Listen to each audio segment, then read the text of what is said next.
Hello everyone. तो आप लोगों की डिमांड को ध्यान में रखते हुए 3-4 चैप्टर्स को स्किप करके हम लोग आगे आ चुके हैं चैप्टर नंबर 11 पे। वो चैप्टर्स बहुत इंपॉर्टेंट है, बट आप लोगों ने कमेंट करा कि हमें अमेंडमेंट वाला पहले पढ़ना है, तो मैंने कहा चलो क्यों नहीं अमेंडमेंट वाला पहले स्टार्ट कर दिया जाए, जो कि है चैप्टर नंबर 11 आपकी 7th एडिशन की लक्ष्मीकांत में। बीच में जो हमने चैप्टर स्किप करे हैं वो है यूनियन, सिटीजनशिप, फंडामेंटल राइट्स और फंडामेंटल ड्यूटीज, टीपीएसपीज, बट वो हम इसके बाद कवर करेंगे। देखो, आज हम लोग पढ़ने जा रहे हैं अमेंडमेंट। अमेंडमेंट क्या होता है? किसी भी चीज़ में आप अमेंड करते हो, चेंजेस करते हो, संशोधन करते हो, ठीक है। तो किस तरह से कॉन्स्टिट्यूशन में, हमारे संविधान में अमेंडमेंट करा जा सकता है, संशोधन करा जा सकता है, वो चीज़ आज हम लोग समझेंगे। क्या प्रोसेस है उसका, प्रोसेस मतलब प्रोसीजर क्या है, उसके बाद कितनी तरह से, कितने टाइप से कॉन्स्टिट्यूशन में अमेंडमेंट करा जा सकता है। देन उसके बाद क्या स्टेट लेजिस्लेचर्स को पार है कॉन्स्टिट्यूशन अमेंड करने की, एंड वेरियस क्वेश्चंस जो भी आपके मन में आते हैं, सारे सवाल के जवाब आपको आज इसी वीडियो में मिल जाएंगे। बस मेरे साथ बने रहिएगा एंड तक और समझिएगा कि अमेंडमेंट ऑफ द कॉन्स्टिट्यूशन क्या कहता है। सबसे पहले चैप्टर नंबर 11 है। अगर आपके पास की बुक है तो बुक ओपन कर लीजिएगा, नहीं तो चैप्टर को पहले ध्यान से सुने यहाँ पे लेक्चर को, देन उसके बाद एक रीडिंग मार लें। Everything will be sorted in your mind. देखो, किसी भी और कॉन्स्टिट्यूशन की तरह जो इंडिया का कॉन्स्टिट्यूशन है वो भी अमेंडमेंट का प्रोसीजर देता है हमें। और आर्टिकल आपको एक ध्यान में रखना है बच्चे, आर्टिकल है आर्टिकल 368। आर्टिकल 368 कॉन्स्टिट्यूशन में अमेंडमेंट की बात करता है। ये जब मैंने आपको इंपॉर्टेंट आर्टिकल्स पढ़ाए थे तो मैंने आपको बताया था, क्योंकि यहाँ से क्वेश्चन बनता है कितने तरह से होते हैं, किस तरह से हम कौन सी चीज़ को अमेंड कर सकते हैं, फंडामेंटल राइट्स को अमेंड करने के लिए क्या मेजॉरिटी चाहिए, ये सारी चीज़ें हमें पता होनी चाहिए, ठीक है। जैसे कि चेंजिंग कंडीशंस के साथ आपको पता है जब ये कॉन्स्टिट्यूशन बना 1950 में, ठीक है, 1950 में जब ये कॉन्स्टिट्यूशन बनके तैयार होता है, उस टाइम की क्या कंडीशन थी, और आज आप 2025 में हैं, ठीक है। तो आज की कंडीशंस को डील करने के लिए तो कॉन्स्टिट्यूशन को हम लोग लिविंग डॉक्यूमेंट भी बोलते हैं। क्या बोलते हैं? लिविंग डॉक्यूमेंट भी बोलते हैं। क्यों? क्योंकि ये चेंजेस के हिसाब से अपने आप को, मतलब टाइम के हिसाब से अपने आप को चेंज कर लेता है, ठीक है। तो इसे लिविंग डॉक्यूमेंट भी कहते हैं। चेंजिंग कंडीशंस के साथ, नीड्स के साथ अपने आप को चेंज कर सकता है। प्रोसीजर जो है, however the procedure laid down for its amendment is neither as easy. देखो, ईजी नहीं है ब्रिटेन की तरह और टफ भी नहीं है बेसिक की तरह, अपना एक फ्लेक्सिबल भी नहीं है और रिजिड भी नहीं कह सकते, मिक्सड है, ब्लेंड है फ्लेक्सिबिलिटी का और रिजिडिटी का भी, ठीक है। कोई ज़्यादा फ्लेक्सिबल भी नहीं है हमारा, बहुत ज़्यादा रिजिड भी नहीं है, सिंथेसिस है दोनों का। तो आर्टिकल 368 पार्ट 20 में, ये बहुत ही इंपॉर्टेंट है, आपको याद होना चाहिए। आर्टिकल 368 जो है पार्ट 20 में ये पार देता है, किसको पार देता है? पार्लियामेंट को पार देता है, पार्लियामेंट को कि कॉन्स्टिट्यूशन में अमेंडमेंट कर सकते हैं, और उसका प्रोसीजर भी डील करता है पार्ट 20। याद रखो, ये रोमन्स में लिखा हुआ है, यह है पार्ट 20। पार्ट 20 डील करता है कॉन्स्टिट्यूशन के अमेंडमेंट से, आर्टिकल 368 में उसके प्रोसीजर से। ये स्टेट करता है, बेसिकली बात बताता है कि पार्लियामेंट में in exercise of its constituent power amend कर सकता है, कैसे अमेंड कर सकता है, ऐड कर सकता है, कोई चीज़ रिपील कर सकता है, ठीक है। और जो भी प्रोसीजर लिखा हुआ है उसके हिसाब से चल सकता है। बट बेसिक फीचर्स जो है, बेसिक स्ट्रक्चर जो है, जो केशवानंद भारती केस में आता है 1973 में, उसके आप छेड़छाड़ नहीं कर सकते हैं। ये एक बात इंपॉर्टेंट है। तो फंडामेंटल राइट्स को भी अमेंड करा जा सकता है, डीपीएसपीज को भी अमेंड करा जा सकता है, बट बेसिक फीचर नहीं डिस्टर्ब होना चाहिए। पार्लियामेंट कैन नॉट अमेंड, देखो यहीं पे बात लिखी हुई है, बेसिक फीचर्स नहीं करने चाहिए, बेसिक स्ट्रक्चर अमेंड नहीं हो सकता, जो कि केशवानंद भारती केस में 1973 में दिया गया था। बात मैंने आपको बता दी, already told you earlier. Then let's come on to the procedure of the amendment, कि how the amendment can be made, can be initiated, ठीक है, कैसे करा जा सकता है उसको। Then procedure of the amendment article 368 में दिया गया। ये आपको कई बार मैं आपको बोलूंगी और आपको याद हो जाएगा। देखो, अमेंडमेंट जो है कॉन्स्टिट्यूशन का, ठीक है, कॉन्स्टिट्यूशन में अमेंडमेंट अगर करना, it can be only initiated in parliament, either house मतलब चाहे तो आप लोकसभा में इनिशिएट कर सकते हैं और राज्यसभा में कर सकते हैं, ठीक है। बट आप स्टेट लेजिस्लेचर्स यानी कि विधानसभा में किसी भी स्टेट की आप इनिशिएट नहीं कर सकते हैं कॉन्स्टिट्यूशन अमेंडमेंट बिल को, ठीक है। पहले तो कैब आएगी, कॉन्स्टिट्यूशन अमेंडमेंट बिल आएगा। अब बिल जो है वो इनिशिएट कहाँ करा जा सकता है? ओनली पार्लियामेंट में करा जा सकता है। क्या सिर्फ और सिर्फ लोकसभा में करा जा सकता है? नहीं भाई, लोकसभा राज्यसभा दोनों में करा जा सकता है। ऐसा नहीं है कि सिर्फ और सिर्फ लोकसभा में करा जाएगा, राज्यसभा में भी इनिशिएट कर सकते हैं। पहले बिल आएगा, ठीक है, पहले कैब आएगी तभी तो आपस में बैठोगे, ठीक है। तो पहले कैब आएगी, तो कॉन्स्टिट्यूशन अमेंडमेंट बिल आता है, पहले बिल इनिशिएट होगा एक। अब क्या आपको पता है कि आप प्राइवेट मेंबर जो मिनिस्टर नहीं है, या फिर मिनिस्टर कौन इसे इनिशिएट कर सकता है, इंट्रोड्यूस कर सकता है? तो पहली बात, जो बिल है वो इंट्रोड्यूस करा जा सकता है मिनिस्टर और प्राइवेट मेंबर दोनों ही, ठीक है। चाहे तो प्राइवेट मेंबर भी इनिशिएट कर सकता है। एक सेकेंड गाइस, मेरी घर की मोटर भर गई है, मैं ज़रा उसे बंद करके आती हूँ। तो ज़रा पानी की टंकी भर गई थी, उसको मैं बंद करने गई थी, थोड़ा डिस्टर्बेंस हो गया है, फ्लो भी टूट गया है। स्टार्ट करते हैं दोबारा से। जो मिनिस्टर है और जो प्राइवेट मेंबर है दोनों ही इंट्रोड्यूस कर सकते हैं बिल को, और इसकी कोई भी प्रायर परमिशन नहीं चाहिए होती है प्रेसिडेंट की। आपसे पूछ देगा, आपसे एक क्वेश्चन बना भी है कि क्या प्रायर परमिशन चाहिए होती है प्रेसिडेंट की कॉन्स्टिट्यूशन अमेंडमेंट बिल को इंट्रोड्यूस करने के लिए, तो नो प्रायर परमिशन नहीं चाहिए महामहिम प्रेसिडेंट की। No, prior permission is not at all recommended for the introduction of the constitution amendment bill. और कौन कर सकता है? या तो प्राइवेट मेंबर भी कर सकता है जो कि मिनिस्टर नहीं है, और मिनिस्टर भी कर सकता है। दोनों ही लोग इंट्रोड्यूस कर सकते हैं एक कॉन्स्टिट्यूशन अमेंडमेंट बिल को, और सिर्फ पार्लियामेंट में, ये लोकसभा राज्यसभा दोनों में हो सकता है, स्टेट लेजिस्लेचर्स विधानसभा में नहीं होगा।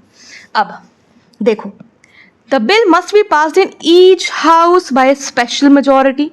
स्पेशल मेजोरिटी पहली बात होती क्या है? स्पेशल मेजोरिटी समझो, सिंपल मेजोरिटी बताओ 50+1, सिंपल मेजोरिटी 50+1, जीत गया, 151 आ गए, जीत गया। बट स्पेशल मेजोरिटी क्या होती है? स्पेशल मेजोरिटी होती है majority of the total membership. पहली बार टोटल मेंबरशिप कितने हैं? लोकसभा में कितने हैं? राज्यसभा में कितने हैं? टोटल मेंबरशिप जितनी भी स्ट्रेंथ है लोकसभा और राज्यसभा की, एंड चाहिए उसे majority of the 2/3 of the members present and voting. पहली बात तो मेजोरिटी चाहिए उसे total membership of the house की। Total membership of the house की मेजोरिटी से स्पेशल मेजोरिटी यही होती है, total membership of the house plus majority of the 2/3 की मेजोरिटी चाहिए प्रेजेंट एंड वोटिंग। जितने लोग प्रेजेंट है, जितने लोग वोट कर सकते हैं, उनकी 2/3 मेजोरिटी चाहिए, और total membership of the house की मेजोरिटी भी चाहिए उसे, तब होती है स्पेशल मेजोरिटी। और ईच हाउस में बिल सेपरेटली पास होना चाहिए, ठीक है? राज्यसभा में अलग से पास होगा, लोकसभा में अलग से पास होगा, ठीक है? अगर डिसएग्रीमेंट हो जाता है तो कोई भी प्रोविजन नहीं है जॉइंट सिटिंग का। तो जॉइंट सिटिंग का प्रोविजन किस पे है? ऑर्डिनरी बिल्स पे है। सिर्फ और सिर्फ ऑर्डिनरी बिल्स पे जॉइंट सिटिंग का प्रोविजन है। आपको कॉन्स्टिट्यूशन अमेंडमेंट बिल में जॉइंट सिटिंग का कोई भी प्रोविजन नहीं मिलता है, क्योंकि अगर जॉइंट सिटिंग का प्रोविजन इसमें हो गया तो लोकसभा की स्ट्रेंथ ज्यादा है, तो बिल ऑटोमेटिकली चांसेस हायर रहते हैं कि पास होने के, ठीक है? तो यहाँ पे आपसे क्वेश्चन अगर पूछा जाए कि जॉइंट सिटिंग हो सकती है क्या कॉन्स्टिट्यूशन अमेंडमेंट बिल में, तो बिल्कुल भी नहीं, आपको टिक करना है no, there is no provision of joint sitting in the constitution amendment bill. और प्रायर परमिशन नहीं चाहिए होती है प्रेसिडेंट की। तो प्रायर परमिशन किस में चाहिए होती है प्रेसिडेंट की? तो अगर आपने कभी भी पढ़ा हो तो मनी बिल में प्रायर परमिशन चाहिए होती है प्रेसिडेंट की। दिस इज रिकमेंडेड, ठीक है? प्रायर परमिशन लेनी पड़ती है मनी बिल को इंट्रोड्यूस करने में, बट कॉन्स्टिट्यूशन अमेंडमेंट बिल को इंट्रोड्यूस करने में प्रायर परमिशन नहीं चाहिए। अब आप ये बोलोगे मैं बार बार रिपीट कर रही हूँ, why I am repeating this so many times, because this is important, और क्वेश्चन आपके यूपीएससी में बना है, यहाँ से स्टेट पीसेस में बना है, और जब बना है तो हमें पढ़ना पड़ेगा, ठीक है? और सेपरेटली बिल पास होना चाहिए। जॉइंट सिटिंग का कोई भी प्रोविजन नहीं है, there is no provision of joint sitting for the 2 houses. Joint sitting का कोई भी प्रावधान नहीं है। तो आपको पता है लोकसभा की स्ट्रेंथ भी ज्यादा है, लोकसभा इसमें पावरफुल साबित हो सकती है, इसीलिए जॉइंट सिटिंग का प्रोविजन नहीं दिया गया है, ना ही मनी बिल में दिया गया है, अगर आप लोगों को पता हो तो, ठीक है? ऑर्डिनरी बिल्स में जॉइंट सिटिंग को आप कर सकते हैं। और जॉइंट सिटिंग आर्टिकल कौन से है जॉइंट सिटिंग के लिए? Article 108 deals with the joint sitting of the parliament, ठीक है? और कौन बुलाता है? प्रेसिडेंट बुलाते हैं। कौन बुलाता है? प्रेसिडेंट समन करते हैं हाउस को। इसमें बैठता कौन है? चेयरमैन कौन होता है? Basically speaker of the Lok Sabha head करते हैं जॉइंट सिटिंग। अब देखो, अगर कोई भी फेडरल फीचर्स डिस्टर्ब होते हैं, फेडरल फीचर्स क्या होते हैं? अगर कोई स्टेट रिलेटेड मैटर है, अगर कोई स्टेट से रिलेटेड, अगर आप मान लो कि आप आंध्र प्रदेश को आपने चेंज करा 2014 में, आंध्र प्रदेश और तेलंगाना को अलग अलग कर दिया, देन व्हाट? तो आपने फेडरल फीचर्स डिस्टर्ब करा, ये एक पूरा स्टेट था, ठीक है? अब आप चाहते हो कि इसको 2 टुकड़ों में बांट दो, एक तरफ होगा आंध्र प्रदेश और एक तरफ होगा तेलंगाना, तो आप फेडरल फीचर्स डिस्टर्ब कर रहे हो। तो एक तरह की मेजोरिटी और होती है कॉन्स्टिट्यूशन अमेंडमेंट बिल में, कॉन्स्टिट्यूशन का जब हम अमेंडमेंट करते हैं तो आपको स्टेट से परमिशन चाहिए होती है, ठीक है? देखो यहाँ पे लिखा हुआ है कि अगर आप कभी फेडरल फीचर्स डिस्टर्ब करते हो, ठीक है, तो आपको स्टेट से रैटिफिकेशन चाहिए होता है, हाफ ऑफ द स्टेट से सिंपल मेजोरिटी से। हालांकि यहाँ पे एक एक्सेप्शन है, क्लॉज है, वो चाहे हाँ करें या ना करें उससे कोई भी फर्क नहीं पड़ता है। Then what? क्यों पूछते हैं? बस for the sake of asking पूछ लेते हैं कि हमने तो पूछा था आपसे, दैट इज इट, ठीक है? तो legislatures of the half of the states majority चाहिए होता है, ठीक है? और that is the majority of the members of the present and voting. सिर्फ 50+1 का परसेंटेज चाहिए होता है इसमें, और 50+1 से और हाफ ऑफ द स्टेट से चाहिए, ठीक है? Ratification from the half of the state legislatures से परमिशन चाहिए, सिंपल मेजोरिटी से 50+1 से चाहिए। अगर कोई फेडरल फीचर्स डिस्टर्ब करता है तो भैया आंध्र प्रदेश ने बोला नहीं करेंगे, तेलंगाना ने बोला नहीं करेंगे, तो कोई फर्क नहीं पड़ता है, जो वो चाहेंगे वही होगा, ठीक है? अब देखो, ये मैं प्रोसीजर बता रही हूँ आपको, ठीक है। प्रोसीजर पहले तो इंट्रोडक्शन हुआ बिल का, कौन पार्लियामेंट में हुआ और किसने करा, प्राइवेट मेंबर भी कर सकते हैं, मिनिस्टर भी कर सकते हैं, परमिशन नहीं चाहिए, फिर इतनी मेजोरिटी से होता है, एक होती है स्पेशल मेजोरिटी, एक हमने देखा जॉइंट सिटिंग नहीं कर सकते हैं इस पे, then ratification by half of the states चाहिए। अब अगर ड्यूली पास हो गया है दोनों ही हाउसेस से, ठीक है, ड्यूली पास हो चुका है both the houses of the parliament से, और अगर फेडरल फीचर्स डिस्टर्ब करता है तो रैटिफिकेशन भी मिल गया उसको हाफ ऑफ द स्टेट से, तो प्रेसिडेंट के पास जाएगा। भाई एट द एंड किसी भी बिल को एक्ट बनने के लिए प्रेसिडेंट का असेंट तो चाहिए, चाहे आप ऑर्डिनरी बिल लेके जाओ, आप कॉन्स्टिट्यूशन अमेंडमेंट बिल लेके जाओ, मनी बिल लेकर के जाओ, प्रेसिडेंट का असेंट तो एट द एंड चाहिए, ठीक है। तो प्रेसिडेंट का असेंट, प्रेसिडेंट चाहेंगे तो उसे असेंट दे देंगे। अब देखो क्या करेंगे, पास हो गया है, पार्लियामेंट से पास हो चुका है, अब प्रेसिडेंट के पास असेंट के लिए गया है, ठीक है। अब असेंट के लिए गया है तो प्रेसिडेंट के ऑब्लिगेटरी है, और ये ऑब्लिगेटरी किसने बनाया है, ऑब्लिगेटरी बनाया है 24th कॉन्स्टिट्यूशन अमेंडमेंट एक्ट 1971 ने, कि प्रेसिडेंट को कॉन्स्टिट्यूशन अमेंडमेंट बिल पे असेंट देना ही देना है। यहाँ पे देखो साफ साफ लिखा हुआ, it is clearly mention in this book कि द प्रेसिडेंट है मस्ट गिव हिज और हर असेंट टू द बिल। वो विदहोल्ड नहीं कर सकते हैं, वो रिटर्न नहीं कर सकते पार्लियामेंट में, ठीक है, वो विदहोल्ड भी नहीं कर सकते हैं और रिटर्न भी नहीं कर सकते हैं पार्लियामेंट में। ही और शी मस्ट गिव हिज और हर असेंट टू द बिल, ठीक है, उनको असेंट देना ही पड़ेगा। और ऑब्लिगेटरी किसने करा है, ऑब्लिगेटरी करा है 24th कॉन्स्टिट्यूशन अमेंडमेंट एक्ट 1971 ने। क्या आपसे पूछा जा सकता है, तो क्या कोई मुझे यहाँ बता सकता है कि 91st जो अमेंडमेंट एक्ट था वो किस बात से रिलेट करता है, या फिर 86 बताओ आप लोग, 86, ये सब इंपॉर्टेंट है।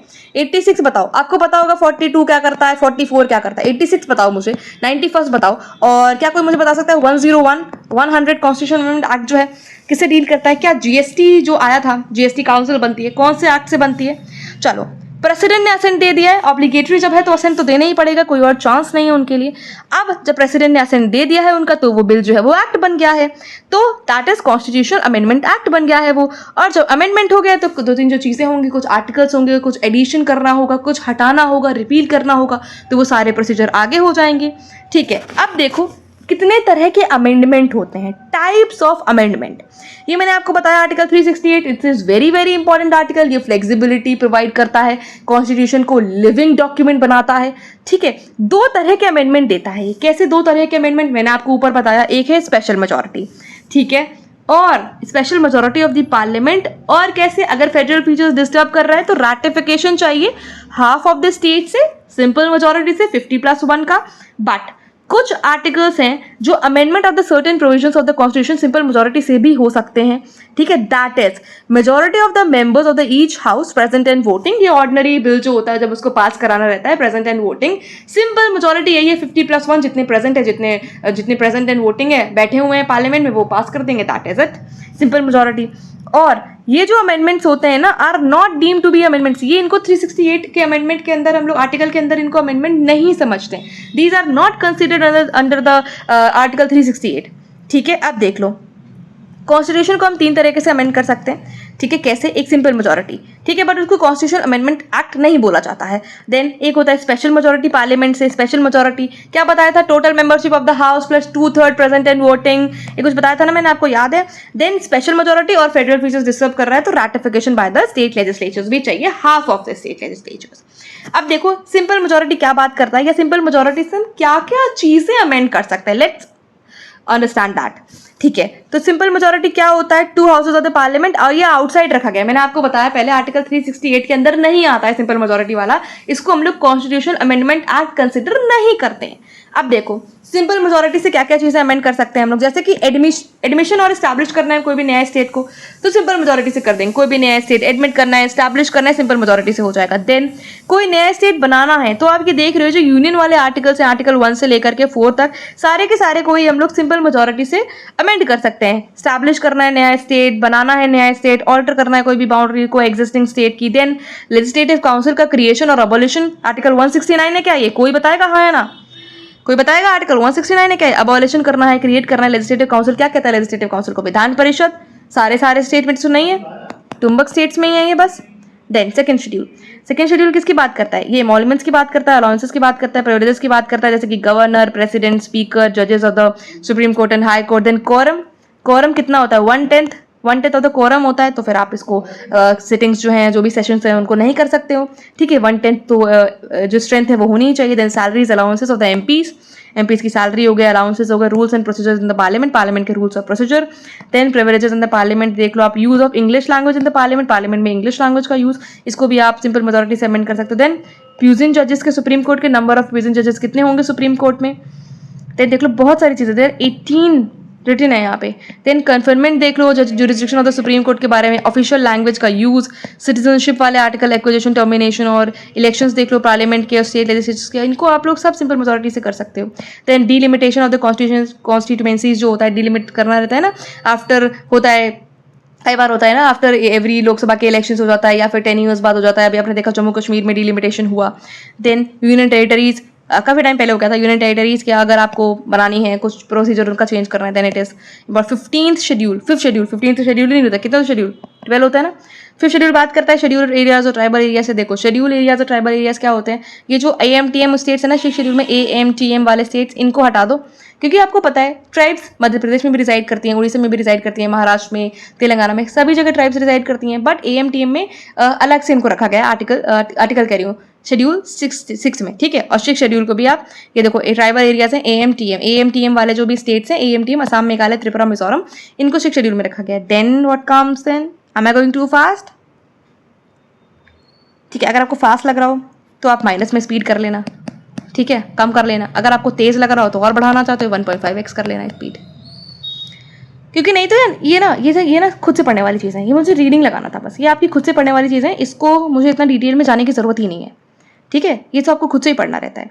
देन स्पेशल मेजोरिटी, जहाँ इंपॉर्टेंट होता है वहाँ मैं टाइम देती हूँ, और मैं चाहती हूँ ना कि जल्दी से जल्दी खत्म कराया जाए इस बुक को। एंड अमेंडमेंट, ये जो अमेंडमेंट वाला चैप्टर है ना, इसके बाद हम लोग इंपॉर्टेंट चैप्टर जैसे कि fundamental rights, fundamental duties, DPSPs, ये सारे चैप्टर हम लोग जल्दी कवर करेंगे। अब देखो special majority of the parliament क्या बात करती है। स्पेशल मेजोरिटी आपको बताया मैंने, टोटल मेंबरशिप चाहिए ईच हाउस की, और 2/3 प्रेजेंट इन वोटिंग चाहिए। अब टोटल मेंबरशिप का मतलब क्या होता है भैया, वैकेंसीज और एब्सेंटीज को हटा करके टोटल मेंबरशिप कितनी है लोकसभा राज्यसभा की, वो देखना है हमें यहाँ पे। स्ट्रिक्टली स्पीकिंग बुक बोल रही है जो स्पेशल मेजोरिटी है ये only for voting at the third stage of the bill pay count करते हैं, ठीक है। और बाकी तो कुछ नहीं है, रूल्स ऑफ द हाउसेज में रिस्पेक्ट इफेक्टिव स्टेजेस, आपको पता है बिल की 1st स्टेज होती है reading, 2nd stage, 3rd stage में जाता है बिल। अब स्पेशल मेजोरिटी के अब क्या क्या चीज़ें अमेंड कर सकते हैं, बहुत ही इंपॉर्टेंट मेजोरिटी है, क्योंकि इससे आप फंडामेंटल राइट्स में, DPSPs में, और जो भी प्रोविजन जो स्पेशल मेजोरिटी और रैटिफिकेशन बाय द स्टेट्स में नहीं है, मतलब 1st कैटेगरी ये, 2nd कैटेगरी ये, और 3rd कैटेगरी ये, और 1st और 3rd कैटेगरी में जो नहीं है उन्हें हम इस पे करते हैं, ठीक है। जितने भी इंपॉर्टेंट है, जैसे कि आप देख रहे हो फंडामेंटल राइट्स को अमेंड करना कोई छोटी मोटी बात नहीं है, this is not easy task, ठीक है। इनको अमेंड करने के लिए हमें चाहिए स्पेशल मेजोरिटी। तो फंडामेंटल राइट्स हो गए, DPSPs हो गए, और जो भी प्रोविजंस जो 1st और 3rd में नहीं है कैटेगरी में, उनको हम लोग 2nd कैटेगरी मतलब कि स्पेशल मेजोरिटी से हम लोग अमेंड कर सकते हैं। तो ये बात आपको समझ आ गई होगी। 10 कंसेंट ऑफ द स्टेट्स चाहिए। कंसेंट ऑफ द स्टेट्स में आप क्या क्या चीज़ें अमेंड कर सकते हो कंसेंट ऑफ द स्टेट से। भाई तोड़ फोड़ रहे हो किसी भी स्टेट को, federal features, federal structure disturb कर रहे हो कंट्री का, तो आपको पूछना पड़ेगा स्टेट से, हाफ ऑफ द स्टेट से रैटिफिकेशन चाहिए आपको, बट कोई मतलब नहीं होता, ये मैं आपको बता दे रही हूँ, ठीक है। हर चीज़ का तोड़ होता है यहाँ पे, and this is the clause, exceptions are always there. देखो फेडरल स्ट्रक्चर अगर आप डिस्टर्ब कर रहे हो तो अमेंड करा जा सकता है। स्पेशल मेजोरिटी चाहिए, एक तो स्पेशल मेजोरिटी तो चाहिए, और कंसेंट चाहिए half of the state legislature से बाय सिंपल मेजोरिटी। स्टेट से तो आपने सिंपल मेजोरिटी से पास करा दिया, और ऊपर से आप इसकी कोई अहमियत भी नहीं है, ठीक है, कोई मतलब भी नहीं है। कंसेंट चाहिए half of the state legislature से। अब remaining state no action on the bill ले सकते हैं, इट डज नॉट मैटर, कोई मैटर नहीं करता। The moment half of the states give their consent, half of the states, कितने स्टेट्स हैं अभी हमारे पास 28, हाफ कितने हो गए 14, ठीक है। अगर 14 स्टेट्स जैसे ही रेटिफाई कर देंगे तो बाकी के 14 ने करा नहीं करा उससे कोई मतलब नहीं, दैट डजंट मैटर कि हाफ द स्टेट्स ने इसको ध्यान भी दिया है या नहीं दिया है। फॉर्मेलिटी जो थी वो कंप्लीट हो जाती है 14 स्टेट्स के रैटिफिकेशन से ही, कोई लिमिट नहीं है, there is no time limit within which state should give their assent to the bill, कोई टाइम लिमिट नहीं। काफ़ी सारी चीज़ें तो आप देखते हो 15, 20 ईयर्स, 100 ईयर्स तक पेंडिंग है, क्योंकि कोई टाइम लिमिट ही नहीं है, ठीक है, कोई भी टाइम लिमिट नहीं। अभी आपने देखा आर्टिकल 143 का यूज करके प्रेसिडेंट ने सुप्रीम कोर्ट से कुछ क्वेश्चंस पूछे, तमिलनाडु वगैरह को लेकर के कुछ क्वेश्चंस पूछे हैं, ठीक है। तो टाइम लिमिट को भी लेकर के एक क्वेश्चन था उसमें, भाई टाइम लिमिट तो डेजिग्नेट करनी ही चाहिए, may be 1 month, 2 month, 3 month, नहीं तो सरकारें बदलती रहती हैं and things do not change, ठीक है, कुछ चेंज नहीं होता। अब देखो रैटिफिकेशन ऑफ द स्टेट से क्या क्या चीज़ें हैं, और special majority ratification of the half of the state से क्या क्या चीज़ें अमेंड कर सकते हैं हम लोग। दैन प्रेसिडेंट का इलेक्शन, भाई प्रेसिडेंट जो है, प्रेसिडेंट का इलेक्शन आप फेडरल फीचर्स डिस्कस कर रहे हो कि नहीं कर रहे हो, ठीक है। उनके मैनर का इलेक्शन, क्या उनके मैनर के इलेक्शन में स्टेट लेजिस्लेटिव असेंबली से लोग पार्टिसिपेट करते हैं। अभी आपको पता होगा कि वाइस प्रेसिडेंट के इलेक्शंस होने वाले हैं, ठीक है। तो वाइस प्रेसिडेंट के आने वाले जितने भी एग्जाम्स हैं उसमें इंपॉर्टेंट हो जाते हैं वाइस प्रेसिडेंट की पोस्ट, देयर आर्टिकल्स, इलेक्शन का procedure, college, electoral college, vacancies कैसे होती हैं, each and everything. Then extent of the executive power of the union and the states, executive power का एक्सटेंट यूनियन द स्टेट्स में। तो देखो supreme court और high court, देखो ये चीज़ें इंटर रिलेटेड है। तो सुप्रीम कोर्ट और हाई कोर्ट में करोगे तो रैटिफिकेशन चाहिए बाय द स्टेट से, हाफ ऑफ द स्टेट से। लेजिस्लेटिव पावर्स जो यूनियन और स्टेट्स की हैं उसको डिस्टर्ब करना होगा, डिस्ट्रीब्यूशन जो भी होता है उसमें अगर कोई चेंज करना होगा तो इस मेजोरिटी से होगा। जीएसटी काउंसिल, अगर जीएसटी काउंसिल में कुछ भी चेंजमेंट करना होगा, कुछ भी अमेंड करना होगा तो इसी से होगा। सेवन शेड्यूल किसके बारे में बात करता है, ये लिस्ट के बारे में बात करता है। स्टेट लिस्ट है, सेंट्रल लिस्ट है, कॉन्करेंट लिस्ट है, ठीक है। तो अगर चेंज करना होगा तो इसी से होगा। देन रिप्रेजेंटेशन, स्टेट्स का रिप्रेजेंटेशन पार्लियामेंट में, राज्यसभा के जितने भी लोग हैं वो कैसे जाते हैं, स्टेट से तो इलेक्ट होकर के जाते हैं, प्रोसीजर होता है उसका भी एक अलग। देन अगर आर्टिकल 368 में ही कुछ अमेंड करना होगा तो पार्लियामेंट के पास पावर है। आर्टिकल 368 को अमेंड करने के लिए भी रैटिफिकेशन ऑफ द स्टेट चाहिए, power of the parliament to amend the constitution and its procedure. Article 368 itself इसी को अगर करना होगा तो। देन अब देखो दुनिया में बहुत सारी चीज़ों की अच्छाई होती है, पॉजिटिविटी होती है, तो नेगेटिविटी भी होती है। कुछ कुछ क्लॉज ऐसे होते हैं जो नेगेटिव फीचर्स लाते हैं, जैसे कि तो इसी वजह से मैंने आपको जब constitution, making of the constitution when I was teaching, तो मैंने आपको बताया था कि भाई कितना भी अच्छा काम कर लो, लोग आपको क्रिटिसाइज करना कभी भी कम नहीं करेंगे। तो आप भी, आपको भी पता है, आपको भी लोग चाहे आपकी बैक बचिंग करते हो या कैसे भी क्रिटिसाइज तो करते ही हैं, कोई अच्छा तो आपको ऐसे बोलता नहीं है। देन थोड़ा सा बचा है क्रिटिसिज्म, अब क्रिटिसिज्म भी देख लेते हैं।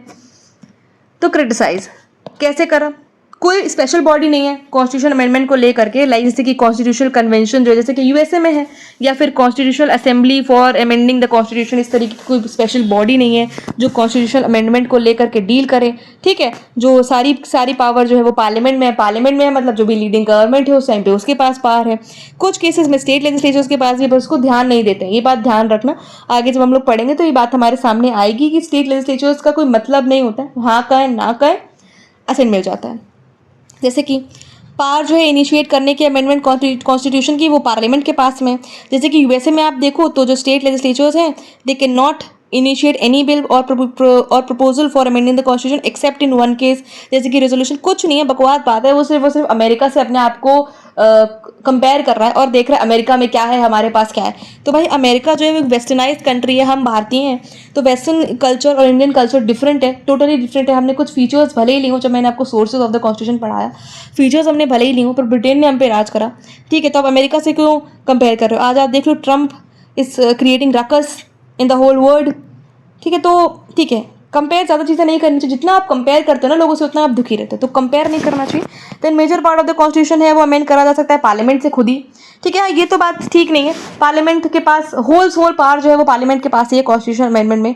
तो सारी की सारी पावर जो है अलोन काफ़ी सारी चीज़ें करी जा सकती हैं स्पेशल मेजोरिटी से, या फिर सिंपल मेजोरिटी से। जैसे अबॉलिशन करना है, क्रिएशन करना है लेजिस्लेटिव काउंसिल का, तो सिंपल मेजोरिटी से हो जाएगा। कोई भी ऑल्टर करना है बाउंड्री को तो सिंपल मेजोरिटी से कर सकते हैं। कुछ ही केसेस में होने चाहिए कंसेंट ऑफ द स्टेट्स, ठीक है। और while in the USA 3/4 of the state चाहिए। तो भाई प्रॉपरली ये क्या कर रहा है, ये अमेरिका से अपने आप को कंपेयर कर रहे हैं और कोई प्रिस्क्राइब नहीं करते हैं टाइम फ्रेम। मैंने आपको बताया ना, टाइम फ्रेम नहीं प्रिस्क्राइब करते हैं स्टेट लेजिस्लेचर्स को कि कितने टाइम में उनको राटिफाई करना है, रिजेक्ट करना है। इसीलिए कई सारे बिल्स जो है वो सालों साल पेंडिंग बने रहते हैं। कोई प्रोविजन नहीं है जॉइंट सिटिंग का, जॉइंट सिटिंग का कोई प्रोविजन नहीं है। अगर डेडलॉक हो गया तो वो डेडलॉक पता नहीं कब तक चलता रहता है, ठीक है। तो कोई भी प्रोसीजर नहीं है जॉइंट सिटिंग का कि जॉइंट सिटिंग कराई जा सके। देन जो प्रोसेस है वो अमेंडमेंट का सिमिलर है लेजिस्लेटिव प्रोसेस से, कोई स्पेशल प्रोसेस नहीं बनाया। जिस तरीके से आप नॉर्मल बिल को पास कराते हो उसी तरीके से आप कॉन्स्टिट्यूशनल अमेंडमेंट बिल को भी पास कराते हो, ठीक है। Except for the special majority, आप देख रहे हो जो कॉन्स्टिट्यूशनल अमेंडमेंट बिल्स है वो पार्लियामेंट में इन द सेम वे पास हो जाते हैं जैसे कि ऑर्डिनरी बिल्स है। स्पेशल मेजोरिटी को अगर हटा दो तो बाकी को देख लो सिंपल मेजोरिटी से पास हो रहे हैं, बड़ी बड़ी चीज़ों का आप सिंपल मेजोरिटी से अमेंड कर दे रहे हो। देन जो प्रोविजन है related to the amendment of too sketchy, बहुत स्केची बता रहा है कि बहुत स्केची है, ऐसे करके स्केच बना, ऐसे करना है, फिर ऐसे करना है, ठीक है। तो कुछ नहीं है, ये सारी बेकार बातें, ये सारी आपकी कभी भी नहीं पूछने वाला, आपसे पूछेगा यहीं से, ये सारी चीज़ों से पूछेगा आपसे। क्रिटिसिज्म से आपसे क्वेश्चन नहीं आने वाला। यहाँ से क्वेश्चन डेफिनेटली बनता है कि यहाँ से इस कौन सी मेजोरिटी से इस चीज़ को आप अमेंड कर सकते हो, या अगर आपको दे देगा कि आपको ये अमेंड करना है, abolition of the creation of legislative council करना है, तो आप कौन सी मेजोरिटी से करोगे। कई लोग कंफ्यूज हो जाएंगे कि भाई अबॉलिश करना है, क्रिएट करना है, तो क्या स्पेशल मेजोरिटी से करेंगे हम लोग, नहीं भाई सिंपल मेजोरिटी से हो जाते हैं।